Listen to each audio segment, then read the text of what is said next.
ইনকিলাব মঞ্চের যে ৪টি দাবি, আসলে দাবিগুলো কি কি? ১ নম্বর, সরকারকে আগামী ১০০ দিনের মধ্যে জুলাই হত্যার দৃশ্যমান বিচার শুরু করতে হবে এবং গণহত্যাকারী আওয়ামী লীগকে প্রথমে নির্বাহী আদেশে, তারপরে আদালতের মাধ্যমে এবং সর্বশেষ রাজনৈতিক সমঝোতায় সাংবিধানিকভাবে নিষিদ্ধের ব্যবস্থা গ্রহণ করতে হবে।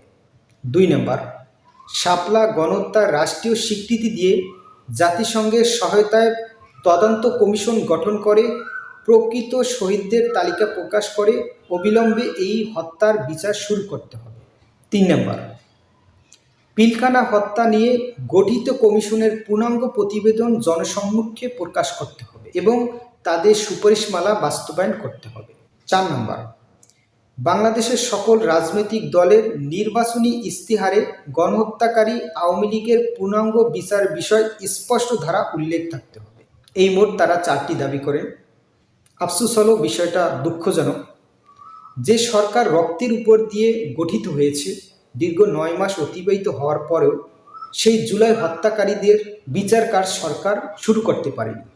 ইনকিলাব মঞ্চের এই ৪টা দাবি কোনোটাই অযৌক্তিক নয়, প্রত্যেকটা যুক্তি। বিগত সরকার আমলে এই ৩টি হত্যাকাণ্ড হয়েছে।